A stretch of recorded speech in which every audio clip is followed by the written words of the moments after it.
معزز بزرگوں، نوجوان دوستوں، عزیزوں اور ساتھیوں، ہم گزشتہ 2 قسطوں سے اسلام کے خاندانی نظام قرآن کی روشنی میں اس موضوع پر بات کر رہے ہیں۔ آج اسی کا تسلسل ہے۔ گزشتہ 2 لیکچرز میں ہم نے یہ دیکھا کہ اللہ تعالیٰ نے والدین کے ساتھ حسن سلوک کی عظمت اور اس کی نصیحت کی، اس کی وصیت کی۔ اس کے دوسرے لیکچر میں ہم نے دیکھا کہ ماں کی عظمت کیا ہے، ماں کن مشقتوں کو جھیل کر وہ حمل اٹھاتی ہے، حمل کا بوجھ ڈھوتی ہے اور جنم دیتی ہے اور دودھ پلاتی ہے۔ ان موضوعات پر ہم نے کل کے 2 لیکچرز میں گفتگو کی تھی۔ آج کے لیکچر میں ہم بات کریں گے قرآن کی روشنی میں کہ بچوں پر کیسے بچوں کا تعلق والدین کے ساتھ اور والدین بچوں کی کیسی تربیت کریں۔ اس موضوع پر ہم بات کریں گے بچوں کی تربیت کے سلسلے میں قرآنی نکات کیا ہیں، اس پر آج ہم تھوڑا سا مطالعہ کریں گے۔ سورہ لقمان کی بعض آیتوں کی تلاوت میں نے کی اور مزید اور آیتوں کی تشریح بھی پیش نظر ہے۔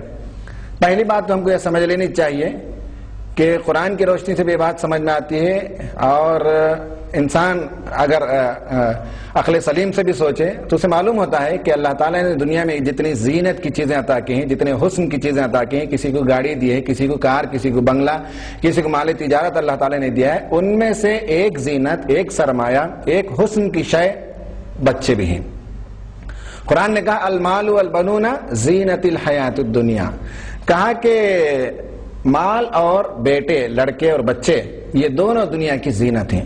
اس سے معلوم ہوا کہ دنیا کے اندر اللہ تعالیٰ نے جتنی زینت کی چیزیں عطا کی ہیں، ان میں سے مال کے ساتھ اولاد بھی ایک خوشنمائی کی چیز ہے، زینت کی چیز ہے، رونق کی چیز ہے۔ اور واقعی یہ ہے کہ جن گھروں کے اندر بچے ہوتے ہیں ان گھروں کے اندر باغ و بہار ہوتا ہے۔ جیسے ہی گھر کے اندر داخل ہوتے ہیں خوشیاں ناچتی ہیں، مسرتیں وہاں جھومتی ہیں ان گھروں کے اندر۔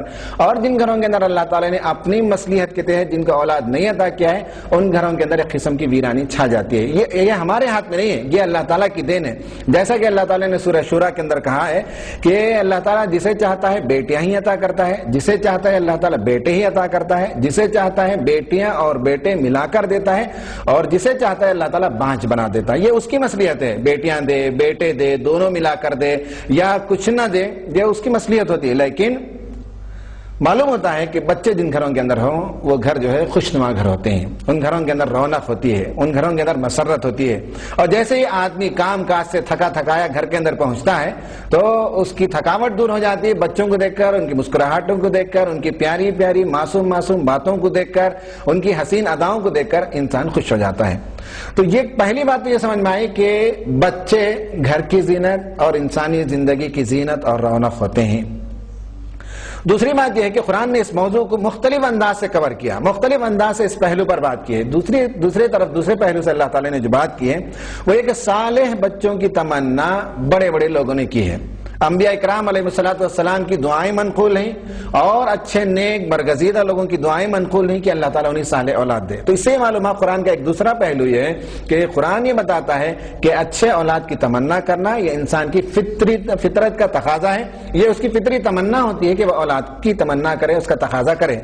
جیسا کہ ہم نے اس سے پہلے کے لیکچر میں بھی دیکھا تھا کہ جس طرح سے زوجہ عمران کی بیوی نے یعنی حضرت مریم کی ماں نے جو دعا کی تھی، اذ قالت امرأۃ عمران ربی انی نذرت لک ما فی بطنی محررا فتقبل منی، کہا کہ جب عمران کی بیوی نے رب سے نظر مانی اور وہ یہ نظر تھی کہ اے پروردگار جو میرے پیٹ میں حمل ہے وہ میں خالص کر کے سب چیزوں سے چھڑا کر میں خالصتاً تیرے حوالے کرتی ہوں، تیرے دین کی خدمت کرتی ہوں، فتقبل منی، مجھ سے یہ خدمت، میری یہ نیت اور میرا یہ جذبہ تو قبول فرما۔ یہ زوجہ عمران کی دعا اللہ تعالی نے نقل کی، یہ بتانے کے لیے کہ اولاد کی تمنا ایک فطری تمنا، اور صالح اولاد ہمیشہ اچھے لوگوں نے صالح اولاد کے لیے دعا کی ہے۔ حضرت زکریا علیہ السلام کے بارے میں قرآن کہتا ہے ہنالک دعا زکریا ربہ قال رب ہب لی من لدنک ذریۃ طیبہ، زکریا نے پروردگار سے دعا کی کہ اے میرے رب مجھے ایک صالح اولاد عطا فرما۔ یہ حضرت زکریا علیہ السلام کی دعا منقول کر کے اللہ تعالیٰ بتاتا ہے کہ بچوں کی تمنا گویا کہ جیسے ہم بات کر رہے ہیں کہ اسلام کا جو خاندانی نظام ہے اس نظام کے اندر بچوں کی تمنا، بچوں سے ریلیشن شپ، بچوں سے تعلق ایک فطرت کا تعلق ہے. ایک طرف والدین کا ذکر آ گیا تو دوسری طرف بچوں کی تمنا کے سلسلے میں قرآنی آیات سے ہم دیکھتے ہیں کہ کس طرح سے نیک لوگوں نے، برگزیدہ لوگوں نے، انبیاء نے ہمیشہ بچوں کے لیے دعا کی ہے. اسی طرح حضرت ابراہیم علیہ السلام بڑھاپے کو پہنچ چکے تھے اور ظاہری طور پر بچہ ہونے کا کوئی امکان نہیں تھا. اس بڑھاپے میں بھی ان کی دعا رہی رب ہب لی من الصالحین، پروردگار مجھے ایک صالح اولاد عطا فرما. حضرت ابراہیم کی دعا ملتی ہے. تو اس طرح سے قرآن ایک دوسرے پہلو سے، ایک پہلو سے کہتا ہے کہ یہ انسانی فطرت کا تقاضا ہے اور زینت ہے، دوسری طرف سے یہ کہتا ہے کہ ہمیشہ نیک لوگوں نے اور برگزیدہ بندوں نے، خدا کے جو منتخب بندے تھے، انہوں نے دعا کی پروردگار سے کہ پروردگار انہیں ایک صالح اولاد عطا فرما. تیسرا پہلو قرآن جو کہتا ہے وہ یہ کہ بچوں کی تربیت پر خصوصی توجہ دینی چاہیے. صرف بچے ہوں یہ نہیں ہے، بچے ہوں اور صالح ہوں اور ان کی صالحیت اور صلاحیت کے فروغ کے لیے ماں باپ اپنا رول پلے کریں اور ان کی تربیت کریں، ان کی تیاری کریں، انہیں تعلیم سے آراستہ کریں. یہ بھی ایک ذمہ داری بتاتا ہے قرآن مجید. اور بچوں کی تربیت کے سلسلے میں عمومی جو حکم ملتا ہے وہ یہ ہے کہ قو انفسکم و اہلیکم نارا، بچاؤ جہنم کی آگ سے اپنے آپ کو بھی اور اپنے اہل و عیال کو بھی. یہ آیت بتاتی ہے کہ قرآن مجید مسلمانوں کو اس بات کی تعلیم دیتا ہے، اس بات کی تاکید کرتا ہے، اس بات پر ابھارتا ہے کہ صرف وہ جہنم سے بچ جائیں یہ کافی نہیں ہے، بلکہ وہ اور ان کی بیوی اور ان کے بچے سب جہنم سے بچیں. تو بچوں کی تربیت کے لیے اور بچوں کے حقوق ادا کرنے کے لیے قرآن کا ایک تیسرا پہلو یہ ہے. الگ الگ زاویے سے ہم دیکھتے ہیں. یہ تیسرا زاویہ ہے جہاں عمومی طور پر اللہ تعالیٰ نے بچوں کی تربیت کی، تلقین کی اور کہا کہ بچوں اپنے آپ کی جہنم کی آگ سے بچاؤ اور اپنے اہل و عیال کو بھی جہنم کی آگ سے بچاؤ. یہ تیسرا پہلو. چوتھا پہلو قرآن مجید میں یہ ملتا ہے کہ اللہ تعالیٰ نے خصوصی مثالیں پیش کی بچوں کی تربیت کے سلسلے میں. انبیاء کرام علیہ الصلوۃ والسلام یا اس کے علاوہ بھی اور جو صالح طبیعت رکھتے تھے، سلیم الفطرت انسان عرب میں اور مکے میں اور جہاں بھی پائے جاتے تھے، ان لوگوں نے اپنے بچوں کی تربیت پر خصوصی توجہ دی اور اللہ تعالیٰ نے اس کے اسپیسیمنز قرآن میں جا بجا بیان کیے. اور یہ قصہ گوئی کے لیے نہیں ہے بلکہ تا قیامت آنے والے والدین کے لیے نصیحت اس بات میں ہے کہ تم بھی ان کے نقش قدم پر چلو اور تم بھی اپنے بچوں کی تربیت اس طرح کیا کرو. یہ چوتھا پہلو قرآن مجید میں ہم دیکھتے ہیں. جیسے کہ ہم قرآن مجید میں سورہ بقرہ کے اندر یہ دیکھتے ہیں وَوَصَّى بِهَا إِبْرَاهِيمُ بَنِيهِ وَيَعْقُوبُ يَا بُنَيَّ إِنَّ اللَّهَ اصْطَفَىٰ لَكُمُ الدِّينَ فَلَا تَمُوتُنَّ إِلَّا وَأَنتُم مُسْلِمُونَ. حضرت ابراہیم علیہ السلام اور اس کے بعد ان کے بیٹے یعقوب، ان لوگوں نے نصیحت کی اپنے بچوں کو اور یہ کہا کہ اے بیٹو، اے میرے بچوں، اللہ تعالیٰ نے تمہیں اپنے دین کے لیے منتخب کیا ہے.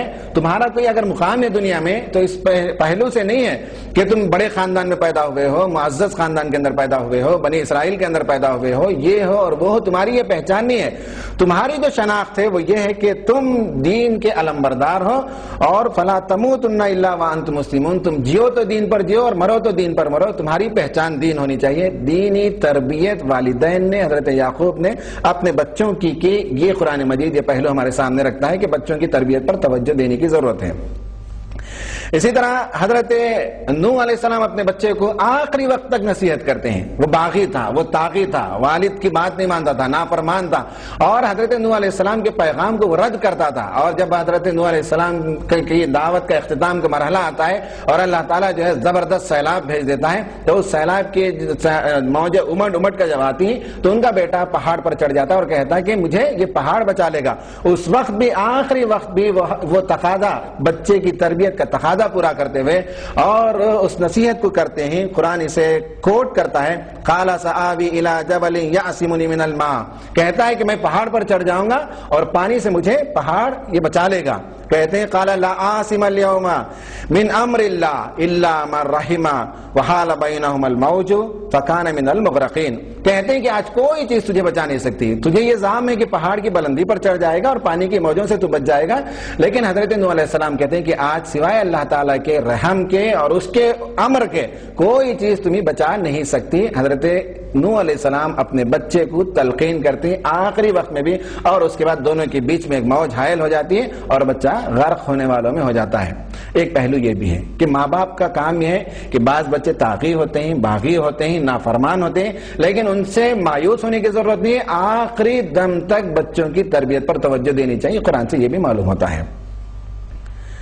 اسی طرح حضرت یعقوب علیہ السلام کے بچے، ان کا تفصیلی قصہ کبھی ہم لیں گے. بھائیوں کا جب ذکر آئے گا خاندانی نظام ہی میں، اس میں ہم دیکھتے ہیں کہ بچے جب وہ اپنے والد سے اپنی غلطی کا اعتراف کرتے ہیں اور ابا سے کہتے ہیں کہ پروردگار ابا جان ہمارے لیے آپ مغفرت کی دعا کیجئے، ہم سے غلطی ہو گئی، ہم نے یوسف کے معاملے میں اور بنیامین کے معاملے میں ہم سے جو سہو ہوا ہے اس کے معاملے میں اللہ تعالیٰ ہم سے دعا کیجئے۔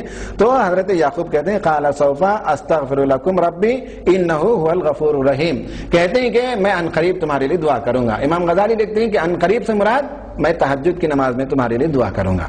یہ مطلب ہے کہ یکسوئی کے ساتھ جب خدا سے لو